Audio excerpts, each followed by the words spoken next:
All right, welcome everyone. It's Big Sky Capital podcast. My name is Dimash, I'm the host, and our guest for today is Denis Kalinin, who is the Asia Business Development Manager at Runa Capital. Hi, Denis. Hi, Dimash. Thank you so much for having me. Really happy to be here. This is actually my first podcast, so sorry guys, just in advance if I say something wrong, but I'll do my best to say everything right. No worries, no worries. Our podcast is also quite new, so don't worry. First question, who is the Asia Business Development Manager at venture capital firm? What's the responsibilities? Yeah, it's kind of, it's a long title. Sometimes I just call myself the head of Asia office. So I'm the only guy here in Asia for Runa Capital. So I'm basically in charge of three things. I'm helping our portfolio companies to expand to the Asian region. I help them with fundraising as well. I do fundraising for the fund from Asia, and I source deals in APAC region as well. So essentially, because our fund is focused mostly on Europe and the US, we kind of decided to start developing APAC basically 3 years ago when I joined the fund, and this is the title that we kind of came up with, just kind of to highlight that. Yeah, I kind of I'm the one who basically tries to figure out what we can do with Asia, and essentially maybe it's worth mentioning that I've been focusing on Asia pretty much my whole career, and the fund itself had some limited exposure to Asia, and that's why basically when I joined Runa 3 years ago, and we were discussing like what we're gonna do with Asia, what are my KPIs, what are my tasks, like basically the main task was just to figure out what we can do. That's as precise as it sounded, and basically that's what I'm still kind of trying to do. But I think we've had quite a lot of success in this area. Yeah, would be happy to dive deeper. We'll speak about the Runa a bit later. Let's talk about you first of all. What's your personal background? Originally, you're from Russia. Where did you study? What was your early career moves? Yeah, I'm originally from Russia. I graduated from, so I have like quite an unusual background for VCs, I may say, because my background is more like economics plus international relations. I graduated from Moscow Institute of International Relations, GIMO. And I started in Berlin, in Germany, during my bachelor at the Freie Universität für Berlin. I spent half a year in Germany, and then I graduated my master's from Beijing in China at the University of International Business and Economics. And there I learned Chinese as well. And basically after that, I decided to focus entirely on Asia. In my early career, I've been focusing first on energy, because apart from economics, we also had like a special angle on energy. That's why energy tech, like nuclear, renewables, were very interesting for me as a technology itself. And I started my career from working at a nuclear corporation, like at several companies in Russia, also in China. It was quite an interesting experience back in the day.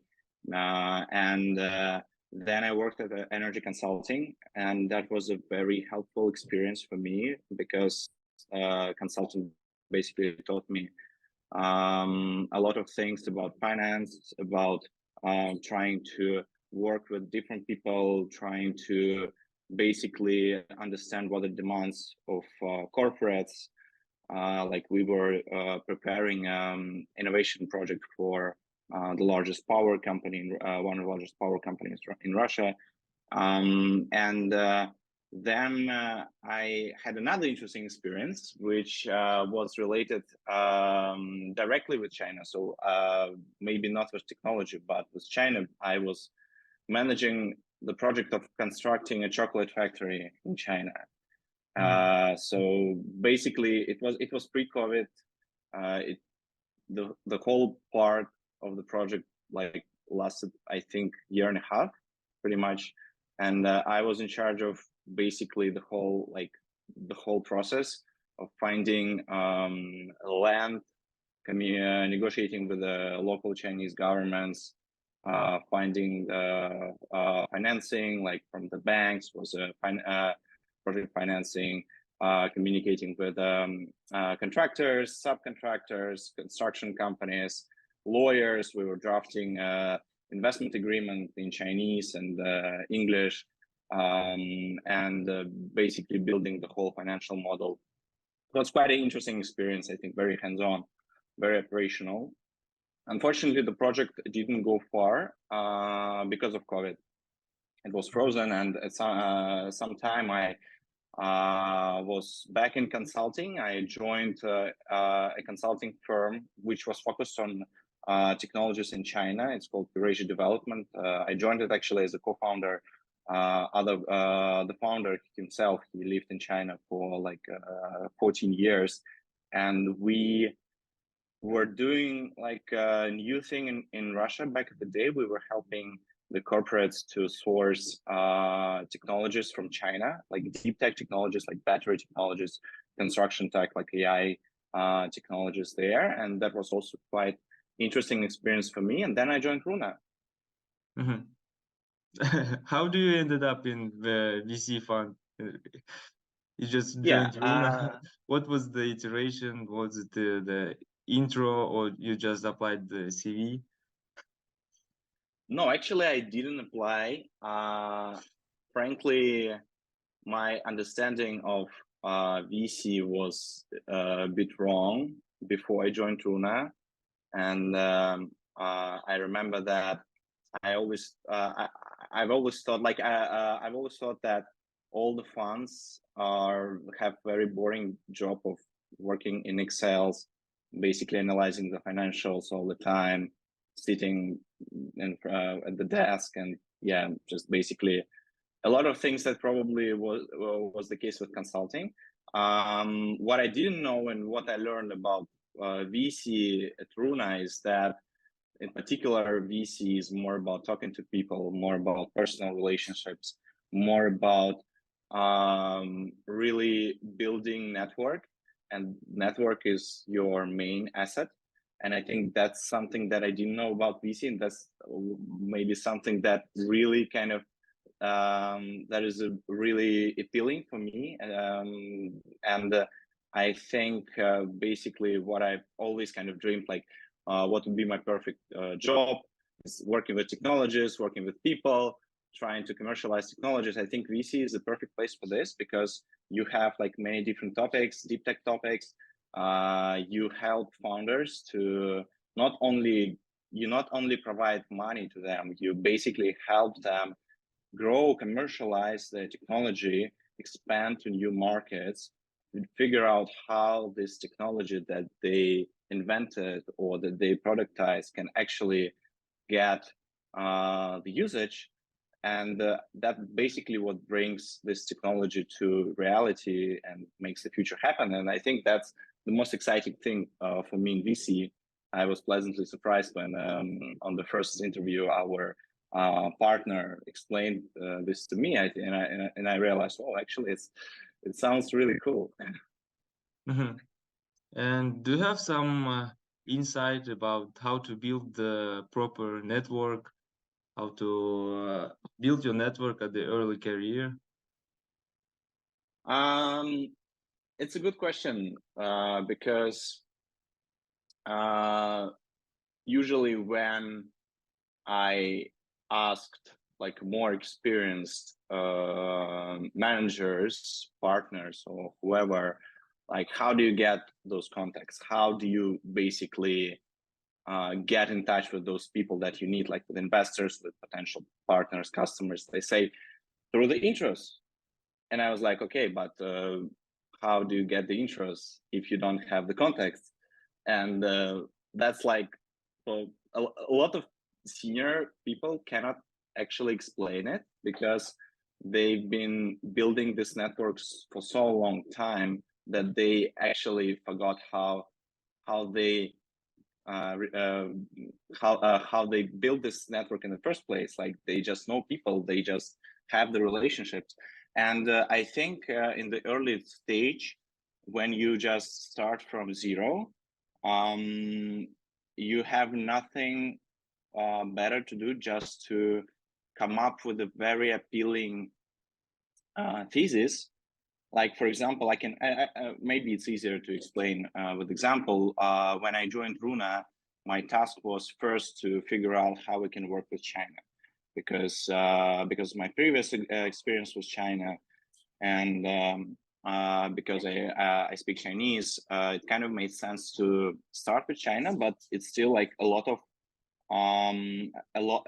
things I had to start from the very beginning. Like, I didn't know any VC firms in China when I joined Runa. I didn't know any well, I knew some startups, but not like at large scale. I didn't know any corporates. And what really helped me, like essentially I did a lot of cold outreach, and I think at some point I became quite good at the cold outreach, because the people just well, they don't know you, and there is no way you can get access to them, so you just reach out to them in cold in LinkedIn. It was the time when LinkedIn was still allowed in China, so it was possible. Nowadays, I wouldn't recommend anyone using this method.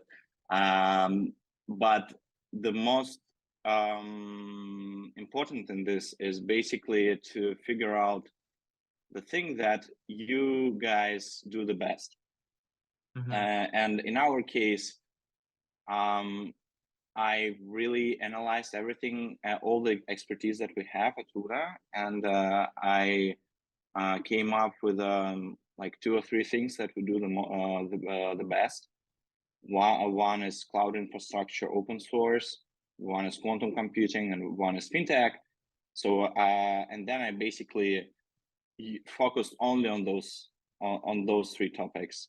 And when I approach a person like from Tencent, for example, or from Baidu, from Huawei, or from other like pretty big guys, I approach them with a thesis that, well, we are a leading investor in quantum computing.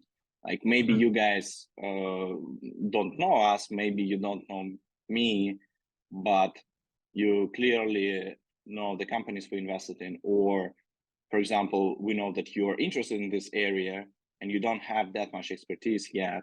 We do, so let's talk. And basically this focus worked, and it works so far when I reach to, for example, new corporates, new geographies like Korea, for example. Currently, I didn't have any network in Korea, but now that's where I start, and we got quite good leads from there for our portfolio companies, and same for even for Japan, like very hard markets.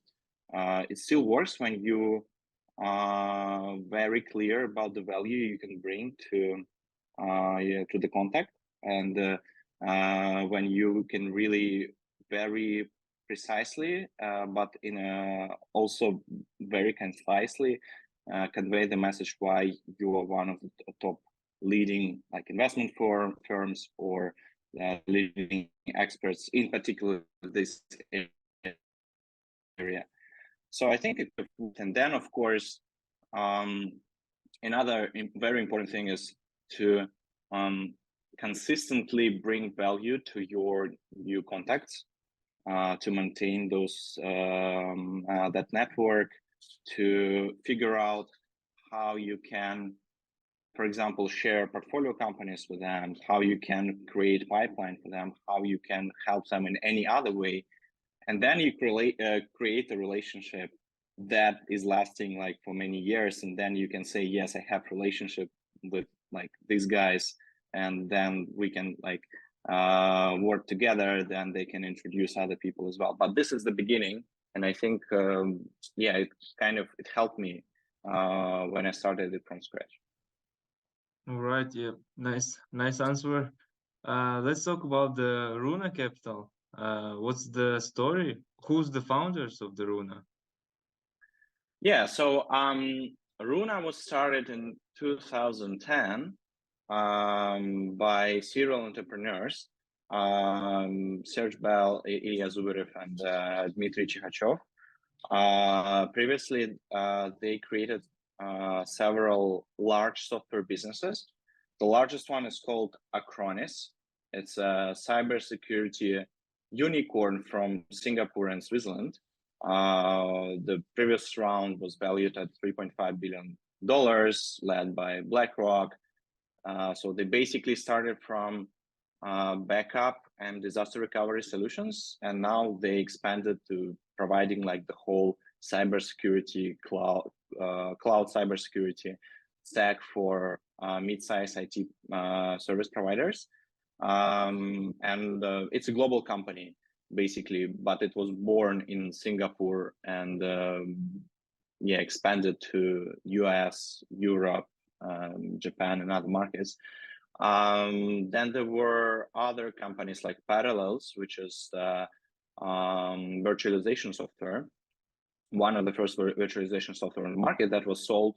It was quite a big exit to KKR Carroll. And Acumatica is another company, is a cloud ERP solution, which was also sold to EQT. So the founders previously built a lot of tech, like pretty complex tech businesses. And basically they started from angel investing, but then they created the Runa First Fund to institutionalize the investments and to help other founders to scale and to create similar companies. That's basically the story.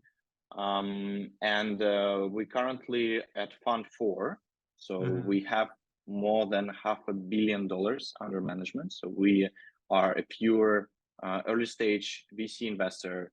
We invest in seed Series A, and we have 3 main topics we invest in, which is Deeptech, B2B SaaS, and Fintech infrastructure.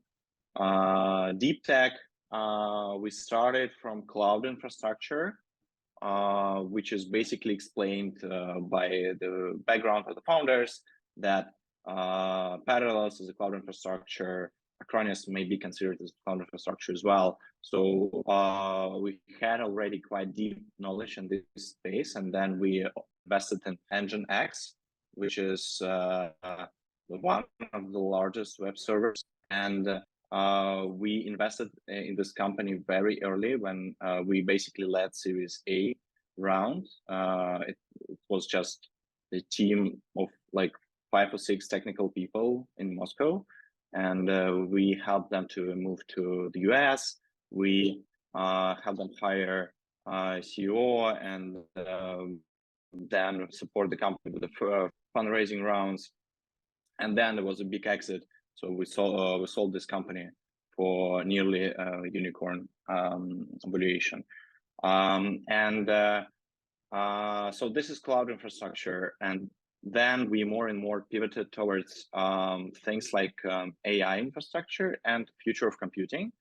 So currently we say that we are one of the top 10 investors globally in future of computing. So future of computing is basically the continuation of cloud infrastructure and cloud computing. This includes quantum computing, optical computing, photonics, and other technologies that are focused on solving the problem of computing power bottlenecks. Like there is a huge demand from AI, from edge devices, and there is a Moore law which is reportedly breaking, but there are a lot of technologies that are solving this problem and that are enabling the next technological revolution. Like, for example, AI creates a lot of demand and for data, for consumption of computing power. So basically, if you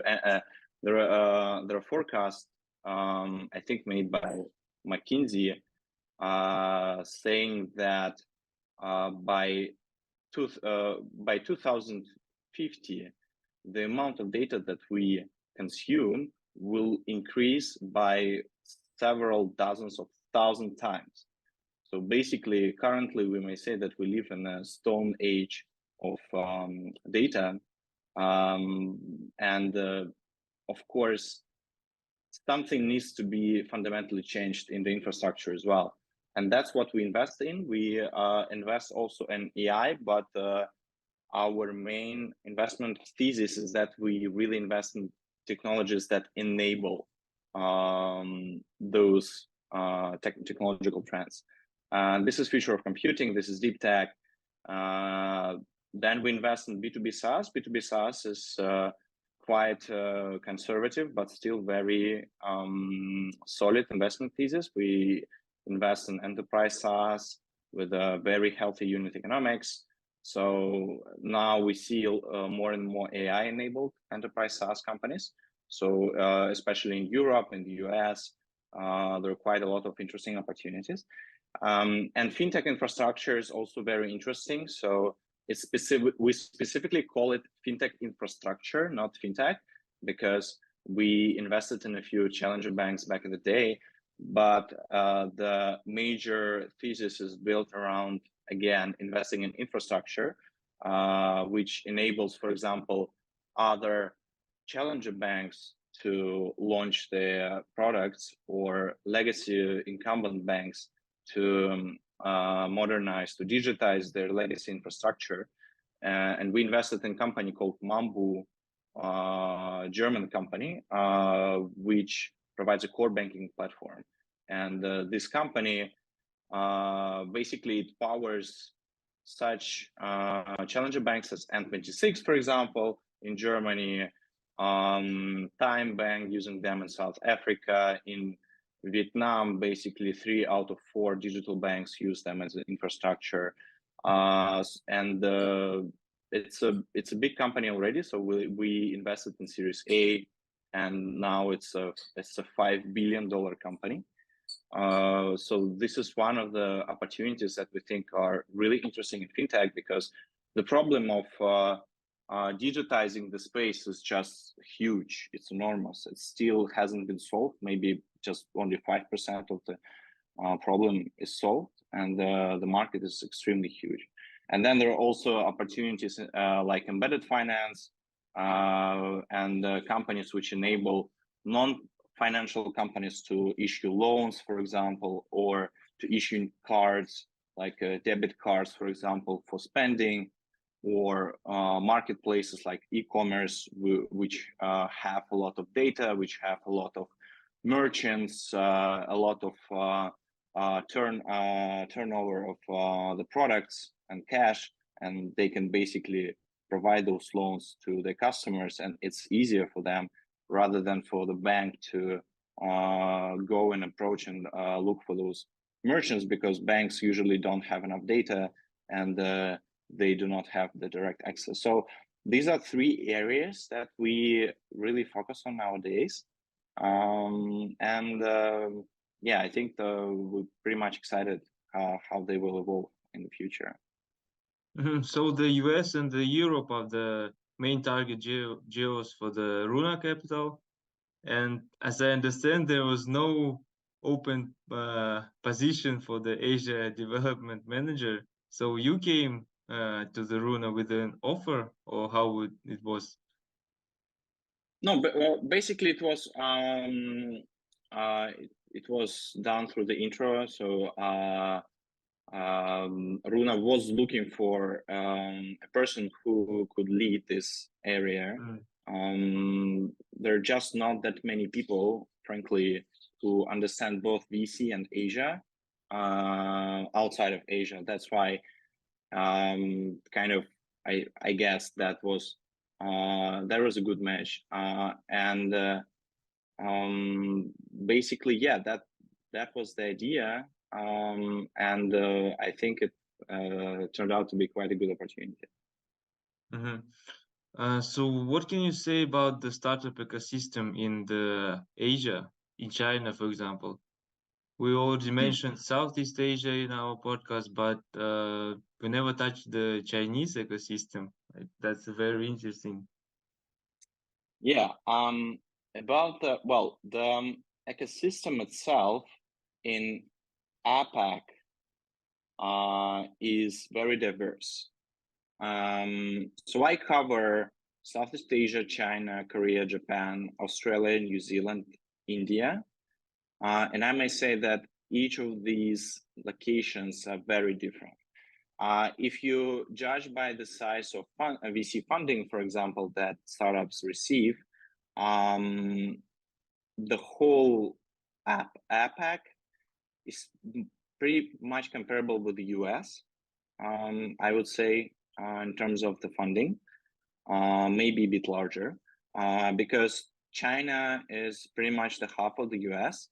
If you open like Crunchbase or Dealroom, there will be like I think 4 times less for China. But if you open the Chinese database like ITDuze, you will basically see that it's like 50% of the US funding, or even more. And it's still the case. Like China is half of the ecosystem in Asia. And then you have India, of course, which is pretty much comparable with the UK. UK is like, it's a very large ecosystem.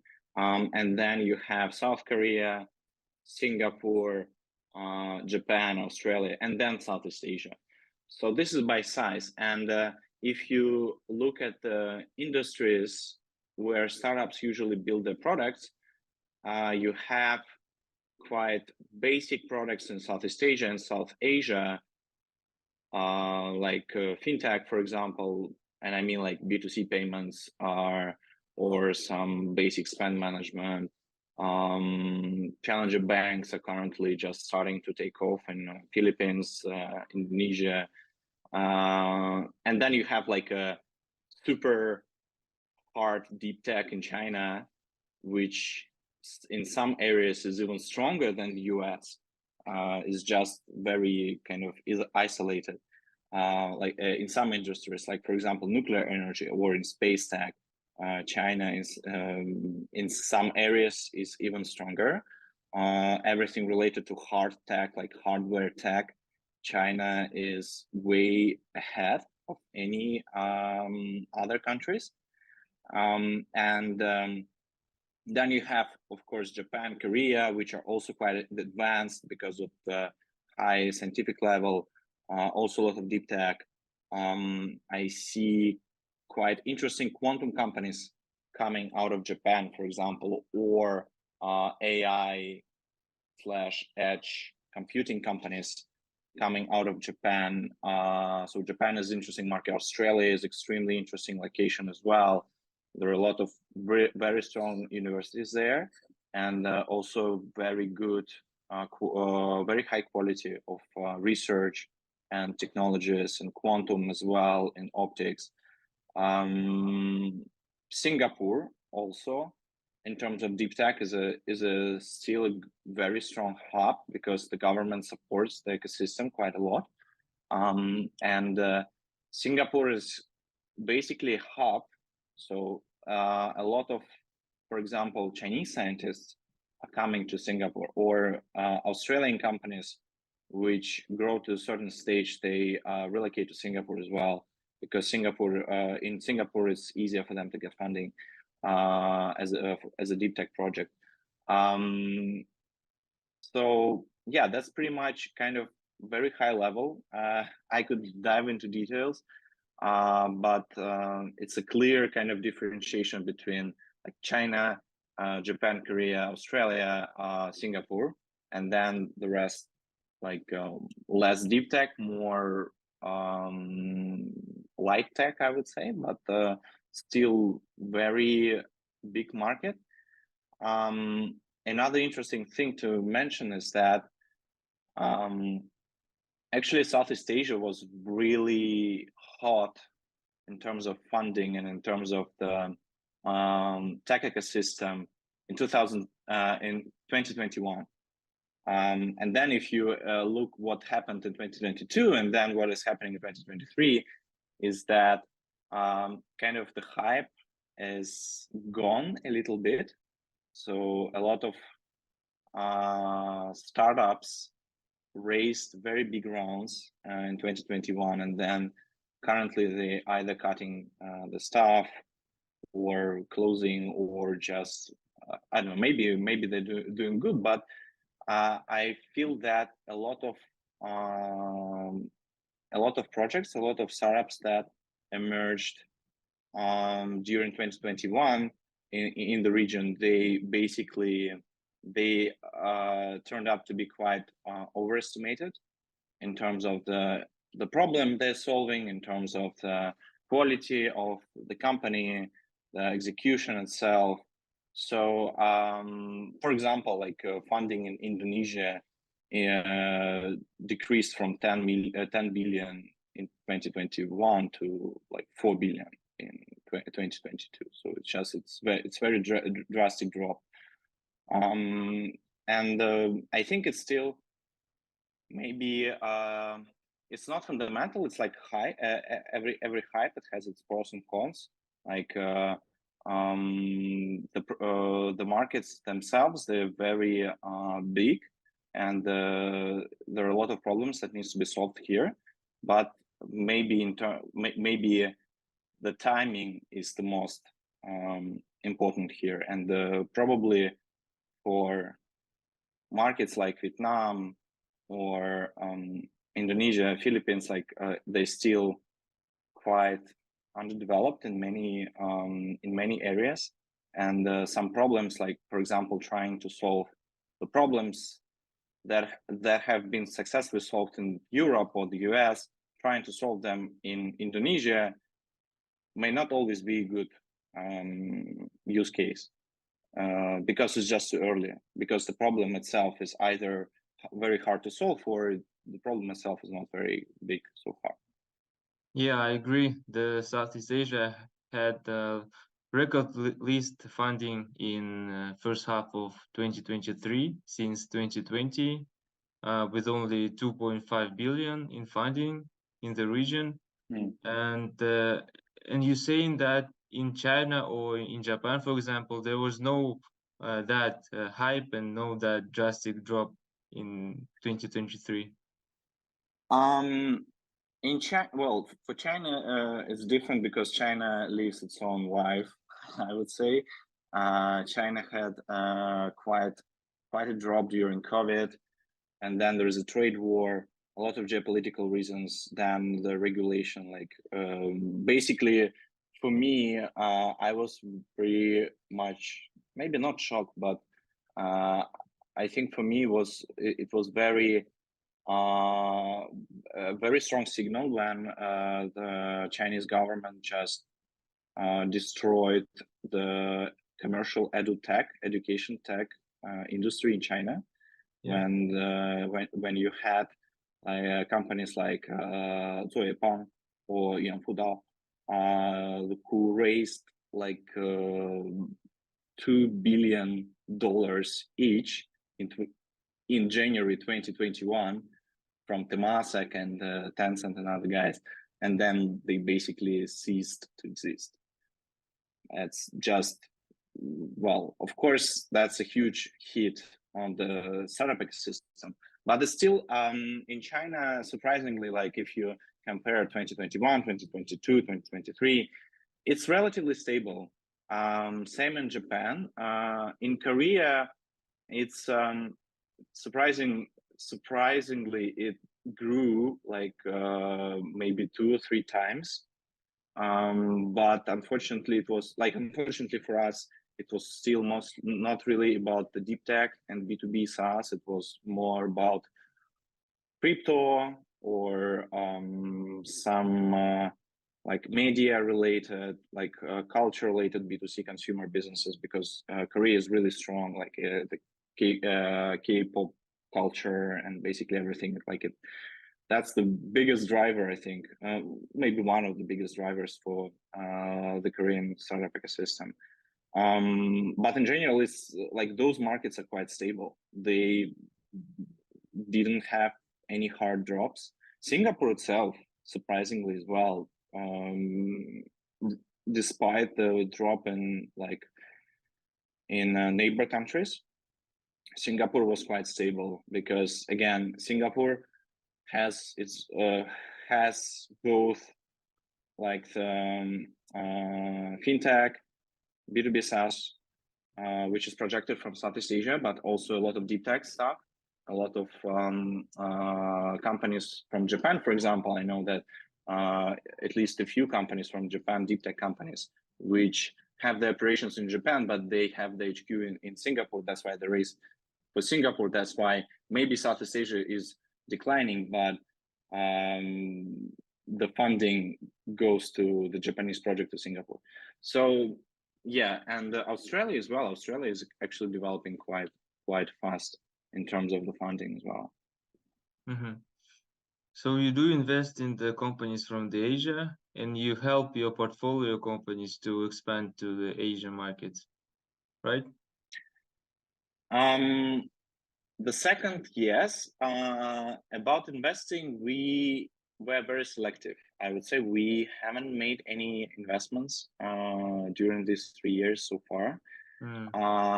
We look at areas where we really where we have the strongest expertise.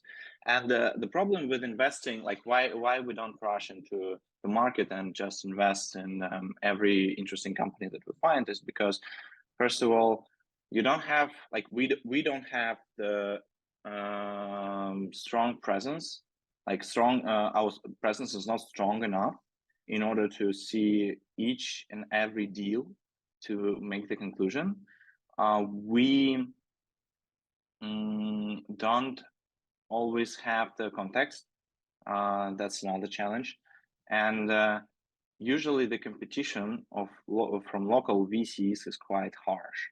And of course, there is a huge risk that if you invest without a proper due diligence, without a proper understanding of the context, you may basically be adversely selected and get all the bad deals. And that's why we don't rush, but we still look at some deep tech companies or some fintech infrastructure companies. The biggest criteria for us is first that the technology should be as strong as the competing technologies in Europe or the US, because essentially we are big believers that regardless where the companies are located, they need to be global companies. And that's the example of Acronis, for example, which was born in Singapore, but it's not Singapore is not the largest market for Acronis, of course, and not even Southeast Asia. It's the US and Germany and then Japan, because of the product, because the product is great and the team is very strong. And the same, we use the same criteria for any new companies from Asia as well. Like, for example, there's a quantum company, maybe from Japan, maybe from Australia, maybe from Singapore, which develop really strong tech, which we see is stronger than the one that for example, European labs or US labs have. And we see that the team is really strong as well, and we can help them actually to scale to Europe or to the US. And that's the value where we can bring. And in this case, I think that would be credible, but we haven't invested in any such companies so far. We have a few in our pipeline, quite interesting ones, but haven't pulled the trigger yet. And on the second part of the question, is it really possible to expand from the US or the Europe to China or Japan, for example? or is it possible to raise money there from local VCs? Yeah, it's those are very good questions. The short answer, yes. But then the long answer is depending on the vertical, depending on the stage, depending on geography. China is the hardest market you could ever enter, ever, especially if you're a high-tech company, especially if you're a deep tech company. Like, I would say deep tech company, like from the US, is like, this is like US deep tech company coming to China. This is, I think, the hardest case because of geopolitics, because a lot of sensitive things, and especially if you're a software company,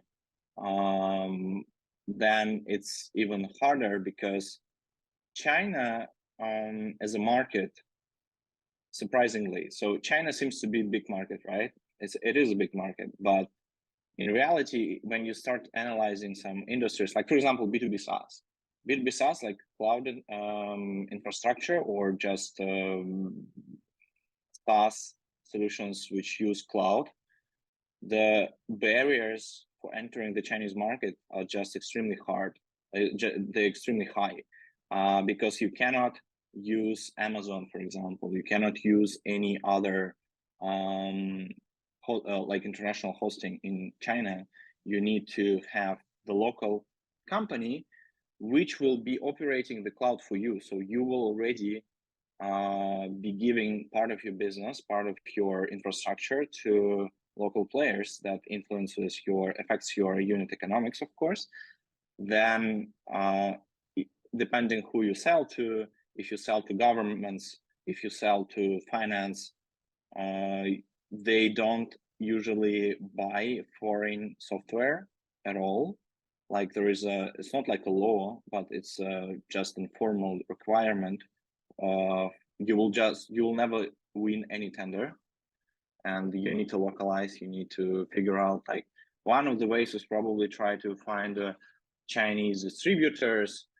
Better if they localize the product as well, but not too much, so that they will not steal your product completely, so that they will still be dependent on you.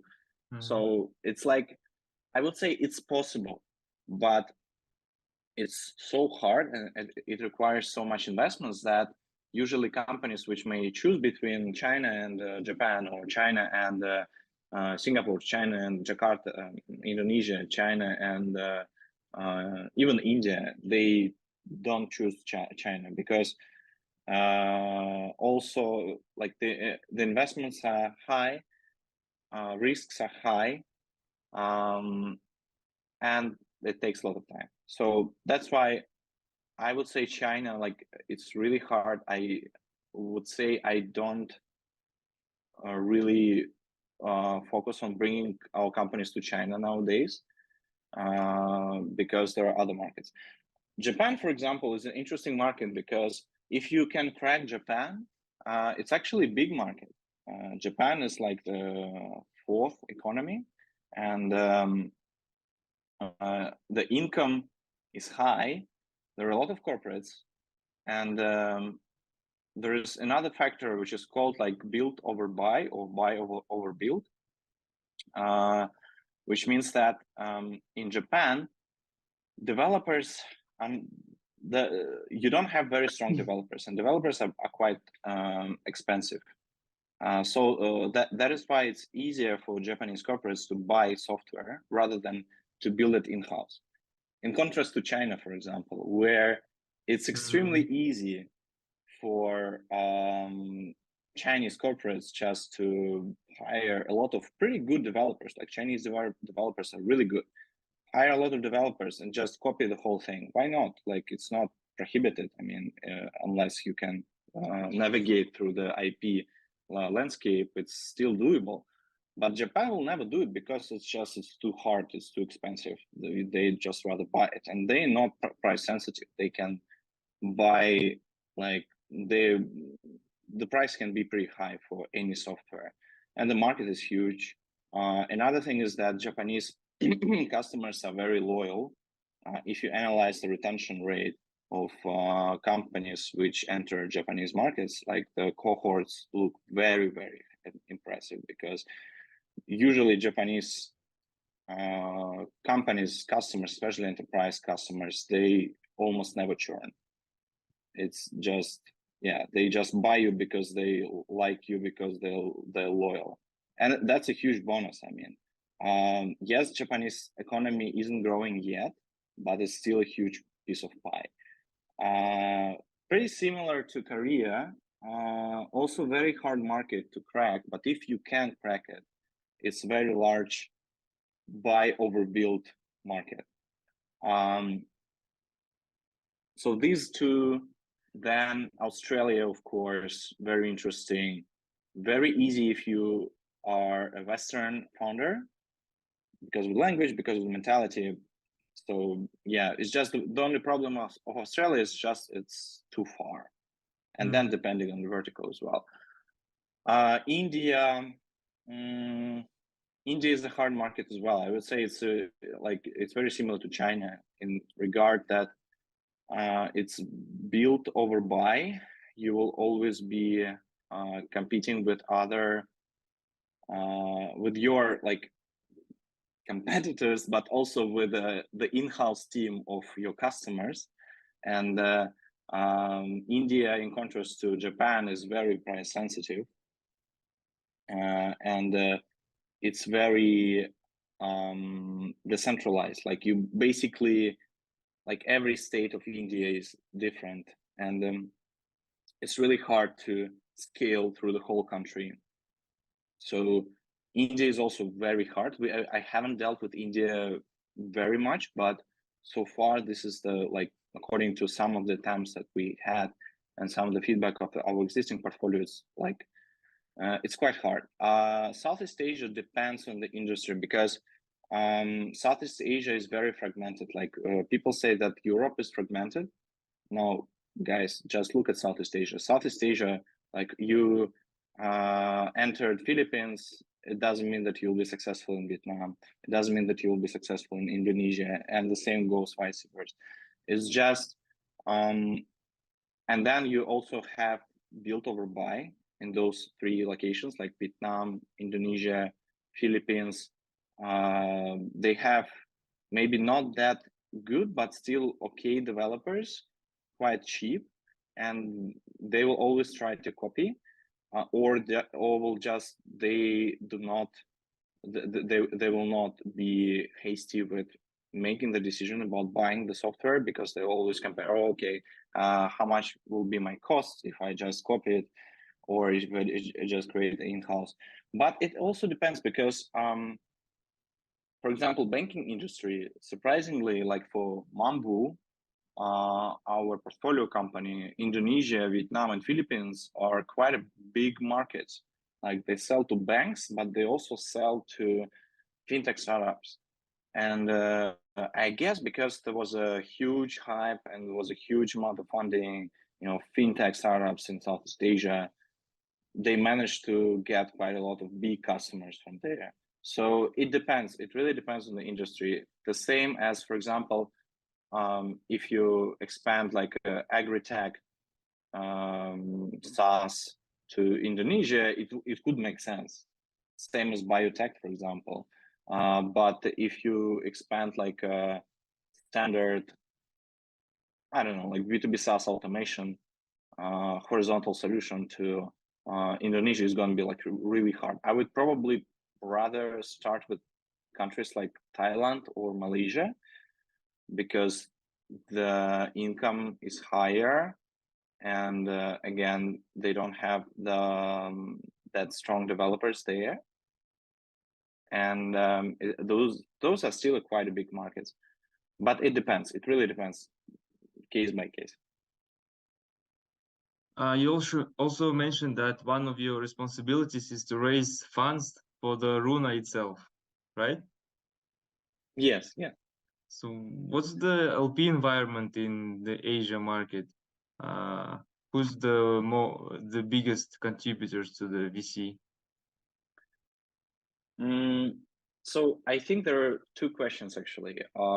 First is in regard of the local VCs, like who invests in the local VC ecosystem, and then who invests in VCs in general. Like we, as a foreign VC, we have a slightly probably challenging task, but I'll probably start with the local VC ecosystem.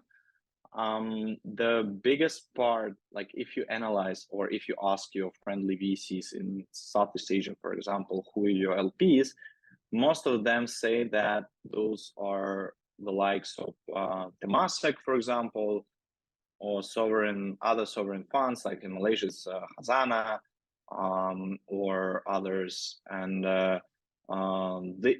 those are quite kind of obvious options because they are government backed, and the task is to incentivize the local ecosystem. And the fund, which is based in Singapore, is the best way basically to incentivize local ecosystem.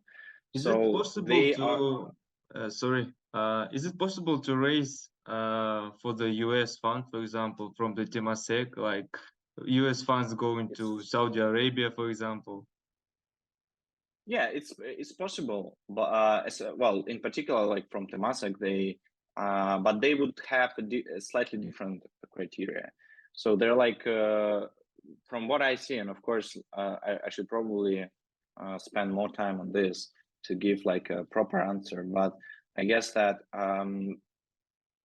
if we talk about foreign VCs, large LPs usually invest in those either because those are quite strong brands like Sequoia, Tiger, Andreessen, Bessemer, names that we all know, or they are really strong specialists in specific areas, like the AI focused fund. And this is like it should be like a top 10 AI fund that they will invest, or like one of the best fintech focused funds which invest only in fintech. And the rationale is that they invest in such VCs to get the pipeline, to get the network, to get the expertise, to then back their portfolio companies on later stages.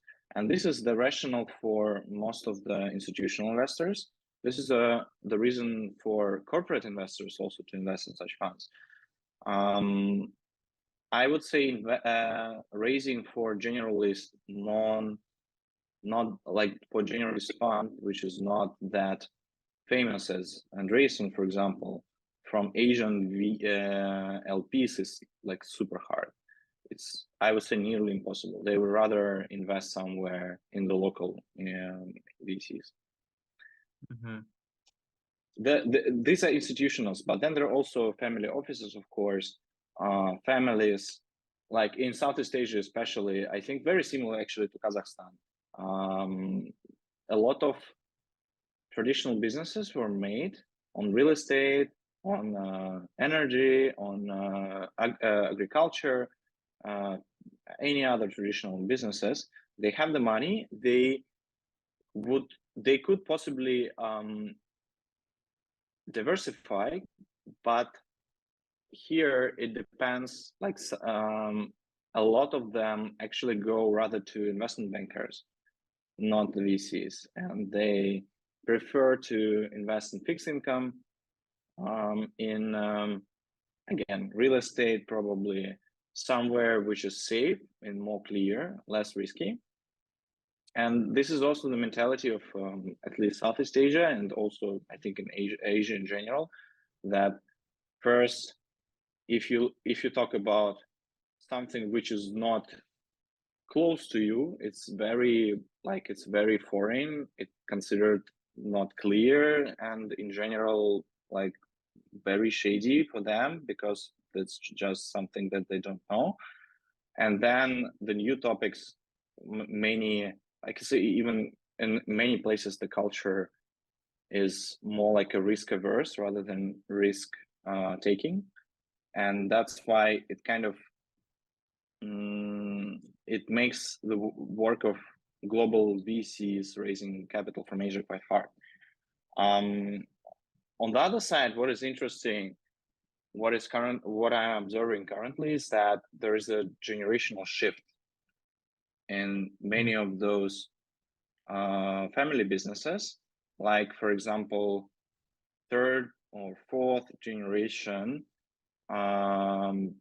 people become like in their 30s, maybe even 20s, and they become some kind of a power to an authority to allocate some of the capital, and they are more entrepreneurial, and they probably studied somewhere abroad, they worked abroad, and they see that actually the way how the traditional industry works for their families is not, it shouldn't be the same all the time. Like, technology is disrupting, it's really disrupting, and they need to be following the new trends.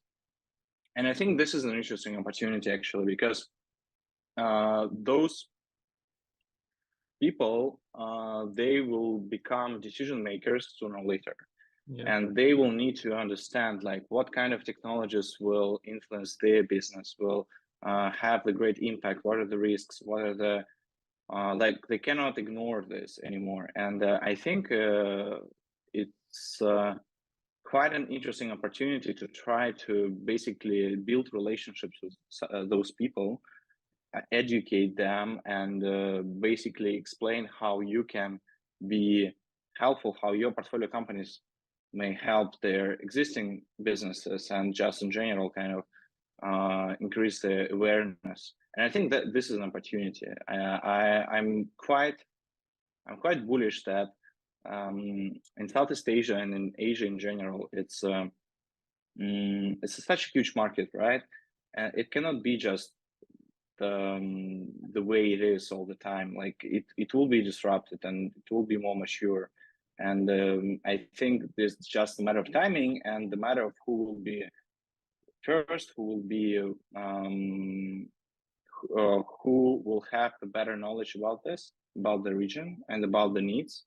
And I think I'm quite bullish on it.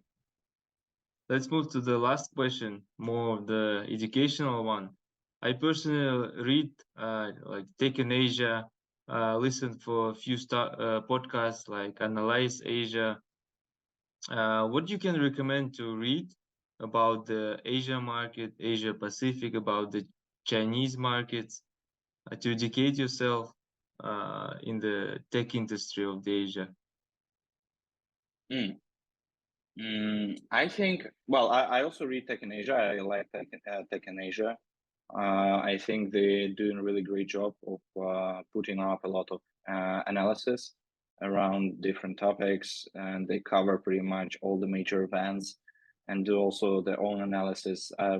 I would say probably Tech in Asia is a good source. And then depending on the vertical as well. So if you're interested in Fintech, you could probably, well, subscribe for a few podcasts. And about China, it's of course quite hard if you don't speak Chinese, because there's just tons of information which is only in Chinese. There are some sources though which focus on China, which are in English, like TechNote, for example, is one of them, or some others as well. I may probably, I know that China Analytics or something. I can probably just send it later. But yeah, I would say if you want to have like a really, I would say, high level but still pretty full understanding of what is happening in tech in APAC, Tech in Asia would be the best source for you. Okay. Do you have the main lesson that you get from the 3 years of the work in VC fund? One main lesson. I don't think there. It's really hard to pick one. Maybe Like one lesson that the was. main one. Mhm. I would. I think maybe two, and then I could probably decide which one is the main one. But the first one is really about the focus. I think that something that kind of came to me not at once, but I think that what proved to be quite credible strategy, like having a focus on something that you like, maximize your strengths and really try not to defocus too much, but really kind of try to like, if you do something new, if you penetrate a new market, like you need to penetrate with something that you're really good at. And the other one is more about VC and also about Asia. It's actually what our managing partner, Denis, usually says, that VC is a marathon. And I think it's really saying that, and especially in Asia, because in Asia, everything is really long.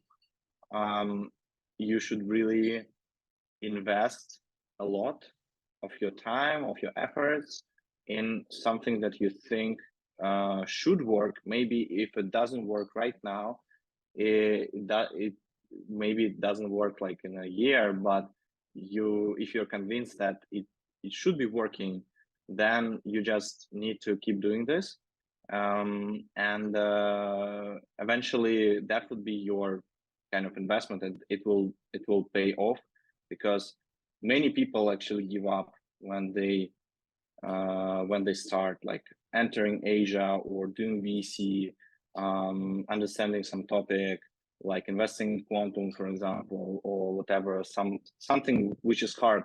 Because if you really manage to cope with this, if you manage to overcome those difficulties, it will be your competitive advantage. It will basically be defensible for you. You might say that, oh, I did it for like 5 years, and if it's not really easy for other potential competitors to come and say, oh, I can do the same, because for you it took like 5 years. It should be hard for them also to reach the same level. So I think it really kind of you should find the area where you the best at, and try to just invest in it.